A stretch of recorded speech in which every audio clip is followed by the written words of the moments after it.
From its earliest days, Hollywood has turned to novels for its stories. More than 3/4 of the Best Picture Oscars have gone to book adaptations, including last year's The English Patient. Joining me now, three distinguished writers who have all had experience with the Hollywood system. Kurt Vonnegut, who has seen his work, including Slaughterhouse-Five and Mother Night, adapted to film. Bruce Jay Friedman, who wrote the book that became the Steve Martin movie, The Lonely Guy.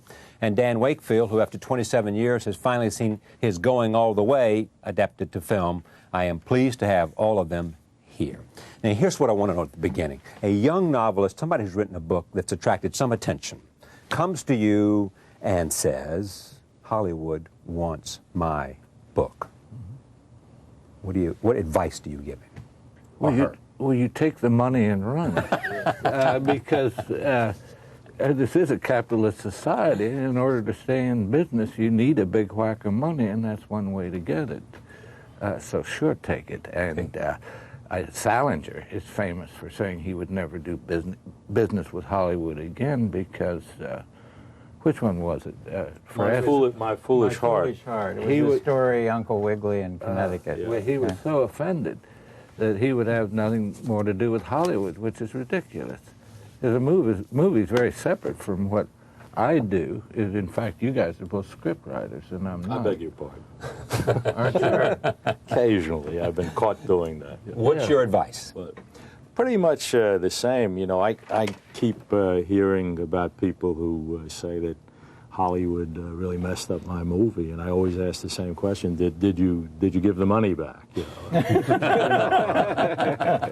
So yeah, it's the luck of the draw. If you can get lucky and have it. I've had improvements made in some of my work, and others have been rape in broad daylight. Yeah. It's the luck of the draw. Well, Michael Ondaccio on this program sat where Kurt is saying and said the movie was every bit as good as the book, even though different. Yeah. I was very pleased with the movie, The English Patient, as much as I was with my book. So well, it can happen. That is actually my experience, too. I'm quite satisfied with what Hollywood has done with Slaughterhouse-Five and with Mother Night. No complaints at all. Yeah. You've got some complaints. I mean, they did not do well with starting over. Well, I was completely shut out of that, and the movie had nothing to do with the novel. They used the characters' same names, and to see the movie, I had to go stand in line and pay $7 or whatever, and I feel like Going All the Way is my karmic reward. It's exactly the opposite. I got to write the script. I was involved in the process from the beginning to the end, and I love the movie. Why was it different? Well, because two young men came to me, a director named Mark Pellington, and said, I love this novel. He said, I read it in high school because my dad had it, and I saw it had something to do with sex and young people. And so I read it, and he said, it's the movie I always wanted to do when I became a movie director. And this is his first feature. And he said, we want to keep it in the 1950s, which the novel is set. We want you to write the script, and we want to shoot it in Indianapolis. And nobody else had ever said that to me. You'd think that would be kind of an obvious thing, but it had been optioned 4 times in the past. People wanted to update it. They wanted to set it in L.A. They wanted to do all this stuff, none of which would work. So it was worth waiting 27 years for this young guy, Mark Pellington, who came out of MTV, to do this movie. You have actually a theory that I've read, which is that the smaller the filmmaker, the smaller the amount of money that is sort of at stake, the more likely they're to be devoted to the book itself. Yes. Yeah. No, well, this is to have somebody enthusiastic about making a movie, determined to make the movie. That was true of Bob Whitey and Keith Gordon, who made Mother Night and persuaded Nick Nolte to take the lead. And, it was a most agreeable experience. If they came to you and said, we want Mother Night, we got Nick Nolte to star, but you have to write the screenplay, would you say no? Well, that would be like you have to become a pole vaulter. It's because, no, I can't write scripts. And in lectures, I invite people in the audience to say, tell me, name people who were both first-rate novelists and first-rate dramatists. I'll name a couple. And there are very few. Faulkner. Well, Bruce Friedman. Bruce No, Friedman. I don't Right. know about that. Tell me what's different about writing screenplays than writing novels. I mean, why is it difficult? Why wouldn't it be a natural transfer, a natural leap to go from your own novel where you know the characters simply to adapting to a new form? Well, I was born in 1922, so I call myself, and Mailer and Irwin Shaw and so forth, people born with close to 1922. We're the last American male novelists to respond to other novels rather than to film and to write books. As when I started out, I was writing a work of art which was to exist only as a book, and not anticipating a movie. Well, I have to tell you, as you know, I was born in 1932, Yeah. and I certainly was writing books and references to books, and some of them in references to yours. I don't think I've never written a novel with the screen in mind. No, You know, no. once in a while it'll happen, or a short story, and you get lucky and the movies bounce on it. Well, But- the thing that was lucky for me in this script was that it was, like you say, it was an easy transition because Mark Pellington, the director, wanted to make the book into the movie. And when I first met with him, I started out trying to be a hip guy. I said, well, you know, we can take this out and take that out, you know, and he says, no, leave that in. I love that. So suddenly, like, I realized we're really making the book of the movie, and that is extremely rare. There's a woman, a pretty smart producer that I met, made a remark that stuck with me, and she said, if you have an idiosyncratic style or a clear signature, the chances are you will not succeed as a screenwriter in Hollywood. You're better off just having a generic style. And it makes sense, Well, really. but also when we say in Hollywood, it's again, going always a very low-budget movie. I don't think it could have ever survived the Hollywood big studio system. It wouldn't have been as good, Yeah. because they would have No. started throwing money And the at it. same with Kurt's movies. The same with Mother Night. Yeah. You've had more experience than anybody writing screenplays. Well, I have to admit it. I hate to admit it, but probably I never... No, do you hate to admit it, really? Yeah, I'm a little... I never got the hang of it. I was never a comfortable fit in Hollywood somehow, and I had some pictures that worked out well. Splash. Yeah, would be one. Stir Crazy. The best experience I ever had was a short story I wrote, which was turned into The Heartbreak Kid, and that was an absolutely perfect experience because I didn't have to do anything. God, what a movie. I didn't have to do a thing, yeah. you know, and they improved on anything I could have written. Who made the film? Well, that was Neil Simon. I don't know. He did if the- you're allowed to- Yeah, I don't know him well enough. Yeah, I know. My adapter. Yeah. He adapted it. Elaine May directed it. And Grodin and Sybil Shepherd starred. Yeah. What a And that great was a movie, yeah. wonderful experience because I didn't have to do anything. Now, you left writing screenplays because you were worried that you were becoming too comfortable and you were losing a sense of what it is you wanted to do. Pretty much, yeah. I was a little late in the game, but about 6 or 7 years ago, I started to get... I was making too much money. It always makes me uncomfortable. And, yeah, I'd love to be able to hear myself say that. Yeah, I was, as a matter of fact. I wanted to, you know, do some writing that was more personal. And so I said goodbye to it about 6 or 7 years ago. Didn't some guy tell you you would never be anything? No, I know the story you mean. What's the story? Well, Kurt loves a story in which Ray Stark years ago was trying to think of a way to insult me for some reason because I'm a writer. And he couldn't think, but he thought, and he said, you know, you're in trouble, and this was 20 years, you're always going to be one of those $100,000 guys. That's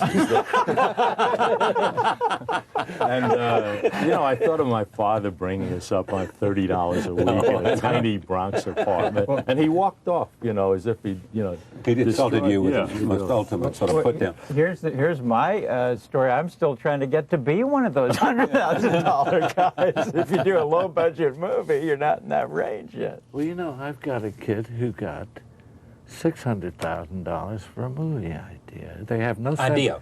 Yeah, they have no sense of scale out there. They don't know what is a lot of money, and they don't know what a little money is. What amazes me about the process, and we've had lots of directors on this program, is that it's pretty much accepted that they're going to have 7 or 8 writers get involved in the script at one time or another. They'll start with somebody, they don't like it, so they go to someone else, they don't like that, they go to someone else. And in the end, it's about 8 names. Well, there's a convention of all the people who've written, who did some writing on Tootsie. They meet every year. Oh, that's They fill right. an entire hall. I'm the only one who But doesn't show that's up. what's different about, and that's why I think independent movies have a better shot of making sense. You know, because these guys, first of all, they couldn't have afforded 7 or 8 Exactly. writers. They're Yeah. stuck with me. That's the only thing they've got. And you know, it's like this experience was the opposite of John Gregory Dunn and his book Monster. You know, where I think Up Close and Personal had 28 drafts and 7 or 8 different writers. You know, and when it came out, I wrote him a postcard. I said, I loved your book, Monster. I said, reading it made me almost grateful to be poor. Because, you know, doing that Hollywood system, you get a lot of money, but then it ends. I had a play called Happy Birthday, Wanda June, Yeah. which was with Kevin McCarthy and Marcia Mason, who was nobody then, and Diane Wiest. And God, we were running fine down in the village, and they got like the Harlem Globetrotters. There's just such great ensemble actors. And then Hollywood bought the thing, and they got Rod Steiger to replace Kevin McCarthy. They got Susanna York to replace Marcia Mason, and God, it did not work at all. And I had forgotten about that. Yes, I had a movie made of something of mine, and I had just blanked it out. Just take The English Patient. Did you all read the book or not? Did anybody read the book? I saw the movie. You like the movie? Yeah, I liked it. Yeah, I mean, because it really was an example of a book that Well, he got to that write the author says. But he I wrote love the the book. screenplay. He got to write the screenplay. He wanted to write the screenplay. That's a big question. Do you want to write the screenplay?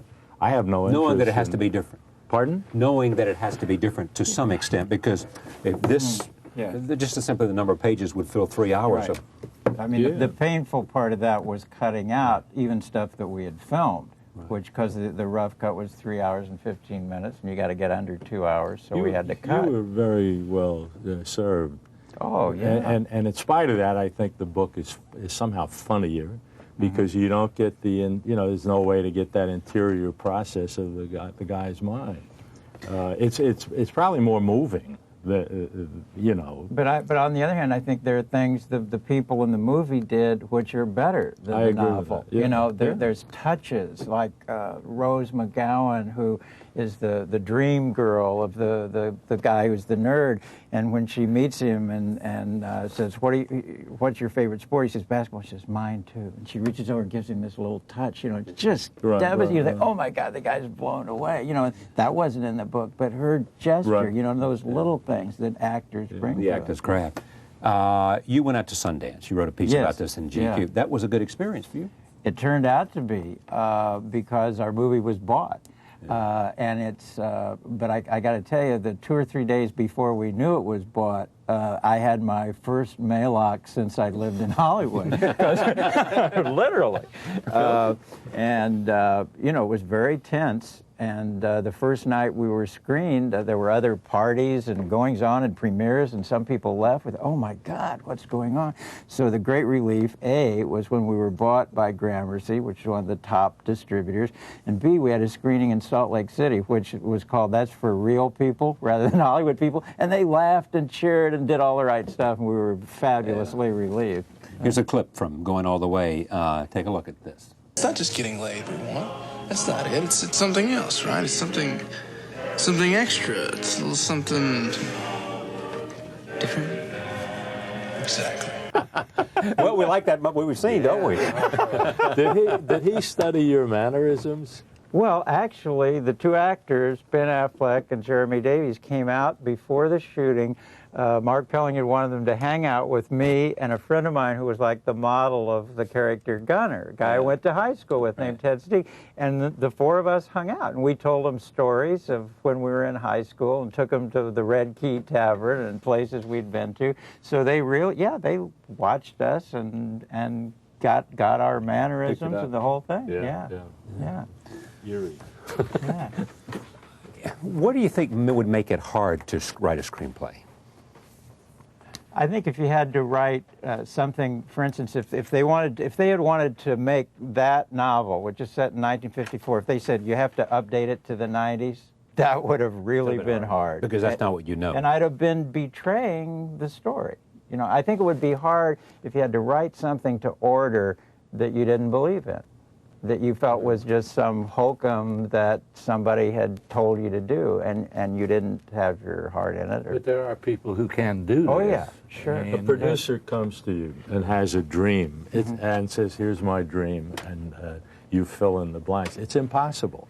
You have to fail. Yeah. Oh, you do. You couldn't do You that. have to fail. How can I get your dream and put it on paper? If he's a smart producer and you come up with something good but different, he'll accept that. But you can't reproduce this thing he's been walking around. You know, and it's an awful experience, it seems to me. You have to fail. So you bring in 16 more writers. Is anything you've written that you would want to write the screenplay for? I just don't think I can do it. Again, it seems to me like a doctor practicing law or whatever. But aren't you tempted to try? No, I'm perfectly content with the book form. I am tempted by plays, which are different from film. Yeah. But most novelists don't realize that drama is dance, that the people have to move. And so they have them talking all the time. You know, Kurt, I think one of the things that you feel that way is that you said you were born in 1922, and in the 50s, like when I got out of college, the idea, I didn't know anybody who wanted to write a movie. That was kind of low class, you know, like you would be looked down on as a writer. You know anybody who doesn't want to write a movie now? And now, the guys, the same kids now who come out of college who would have been the guys wanting to write novels now want to do movies or direct movies. It's a whole other, and should, exactly. Because the technology has changed radically. Right. So that you can tell a story better? Oh, I don't, without doubt, with actors and music and... But if that's true, you still don't write for a visual audience, do you? No, because I can't. What I've said is that a novel used to be an important form of entertainment, particularly in northern climates where there was nothing else to do in the wintertime, and so it was worthwhile learning to decode 26 phonetic symbols, 10 numbers, and 8 punctuation marks and idiosyncratic arrangements in lines. People learned how to do this, which is like learning how to play the French horn, because it was the only way they could get entertained in the wintertime, and that's all over with now. It's not necessary. I often wonder if we were 21 now, and you know, our heroes were once Faulkner and Fitzgerald and Hemingway and James Jones. Would we now embark on screenwriting careers? I wonder. I have no way of knowing. I like to think not. But you know, the writers we admire, Catcher in the Rye, Evil and War, we're not admiring the events of the novel so much. The events of Catcher in the Rye are, I shouldn't use the word routine, but they're not astonishing. It's the sensibility, it's the line-by-line sense. This is virtually impossible to transfer to the screen, I think. You know? Well, I was agree. asked one time to adapt The French Lieutenant's Woman for a movie, and so I said, okay, and absolutely nothing happens. And I finally had to give up because But eventually it was made into a movie with Meryl Streep. Here are you two guys whose work I love, and you're saying this, you know, that it couldn't be that somebody, a writer, serious writer, could write screenplays. But the reason that I love doing this, for one thing, I don't think visually either, but I sat there with Mark Pellington, who does think visually, and it was fun. You know, it was a real, one of those collaborations that are fun, that to be able to do that. I think it depends a lot on the director. Absolutely. And how much that director loves writing, and how much that director knows and cares about the writer in the book. And doesn't consider himself a writer. Right, That's exactly. But the reason that Kurt's novels have been done, I think, so honorably as movies like Mother Night and Slaughter is because the directors they did those because they respected his work. They weren't out to change him. They wanted to bring him to a Well, do you give, is that what you think? That it was the director respected the work, or was there something about what you write that is adaptable to movies? Well, it's like having a beautiful girl love you. She loves me.